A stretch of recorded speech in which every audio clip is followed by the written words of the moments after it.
Portugal was the dream. Cheap rent, warm coast, a northern European salary stretched across a Mediterranean life. Walk through Lisbon's Old Town and you'll see them. Small blue lockboxes bolted beside the doors, a key sealed inside, waiting for the next arrival. Now look closer. In Santa Maria Maior, Lisbon's medieval heart, about 2 of every 3 doorways have no resident behind them. Roughly 67% of the housing there is registered as short-term tourist rental. And the average Portuguese person? They don't move out of their parents' house until they're nearly 29, almost 3 years past the European norm. So the real question here isn't why rent went up, it's this: how did the country everyone wanted to move to become the one its own young people are moving away from?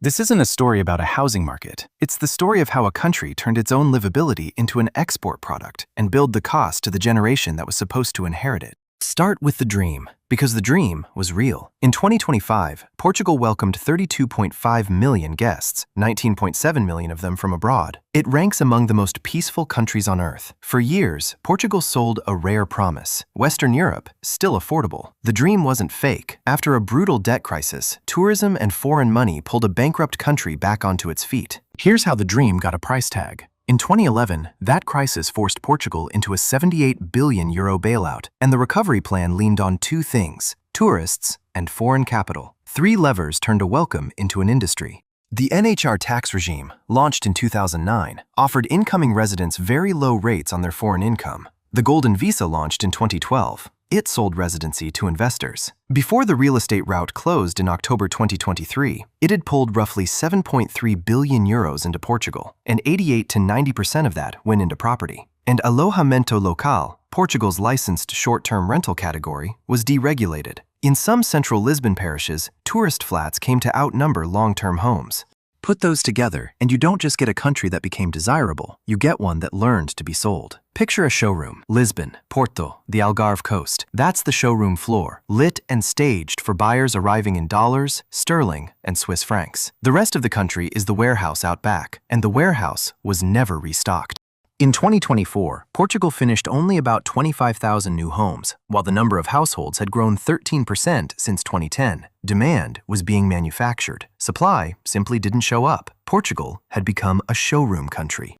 Now the math. And here's what matters. This isn't just the global housing crisis washing over one more country. At the end of 2025, Portuguese house prices were still climbing at 18.9% a year. That was the second fastest rise in the European Union, behind only Hungary. And it came while higher interest rates were slowing many other European markets. Portugal wasn't following the trend. It was the outlier. Between 2015 and the end of 2025, Portuguese house prices rose by roughly 180%. Homes nearly tripled. And the paycheck? The average net wage in 2025 was €1,282 a month. The prices left for the airport. The wages stayed home. Meet Pedro. He's 29. He works in Lisbon's service economy, and he takes home about €1,150 a month. He rents a 40-square-meter studio. At the city's median lease rate, that's €640, which means rent eats 56% of his pay before a single utility bill, closer to 65% once the lights are on.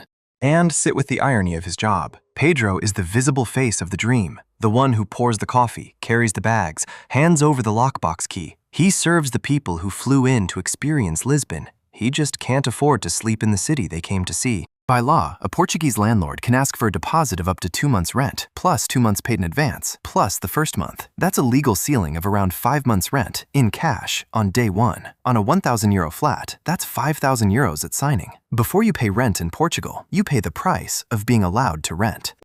And when prices break loose like this, most countries have a cushion, a stock of public, affordable homes the market can't touch. Portugal barely has one. Social housing is about 2% of all homes here, one of the thinnest cushions in Europe. So when the private market ran, there was no floor to catch anyone. About 31% of Portugal's housing isn't anyone's main home, 12% sitting empty, 19% kept as holiday or second homes, the highest combined share in the OECD. A country can have too many buildings and still have too few homes. Empty is not the same as available. The doors are there. The lights just never come on.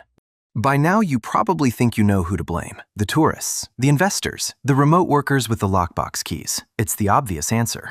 It's also wrong. In the first half of 2025, about 95% of all homes sold in Portugal went to buyers with Portuguese tax residence. 95%. Foreigners didn't buy the country.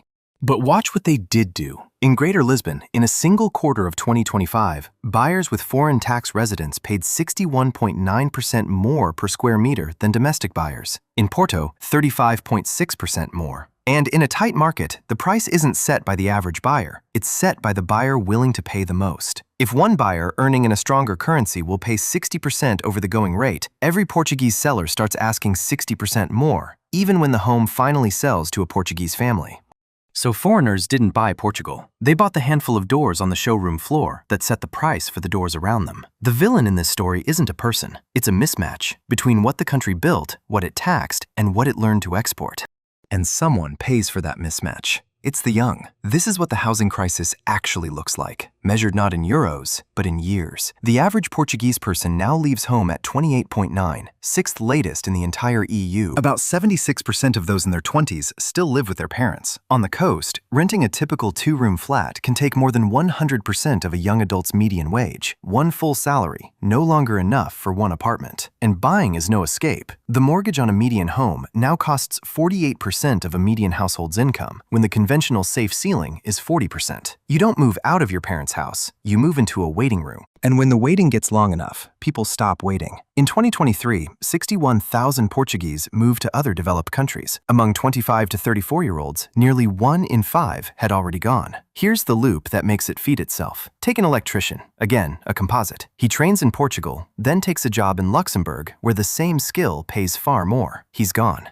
But so are his hands. Portugal needs builders to fix a housing shortage, and the builders are leaving for wages Portugal can't match. Fewer workers, slower construction. Slower construction, prices stay high. High prices, fewer children. The birth rate has fallen to 1.36, and every one of those pressures is one more reason to leave. The country isn't dying, it's exporting a generation, and that generation leaves better educated than the country it grew up in. None of this was an accident, and none of it is hopeless. Portugal didn't fail. It chose a strategy. The Golden Visa's property route is closed now. The tax regime that drew the capital is shut to newcomers. Lisbon has started capping tourist rentals in its most hollowed-out parishes. And the IMF's verdict, as of May 2026, is blunt. The real fix is supply. Build the homes and pull the empty ones back into use. And here's why this should matter. Even if you've never set foot in Portugal, Portugal was answering a question millions of people now recognize. Where can you still afford to live well? More and more expensive cities are putting that same question to their own people. So go back to that doorway, the blue lockbox, the key waiting inside. At the start, it looked like charm, the dream, made easy to arrive at. Now you know what it really is. That door isn't locked to keep anyone out. It's just that no one lives behind it anymore.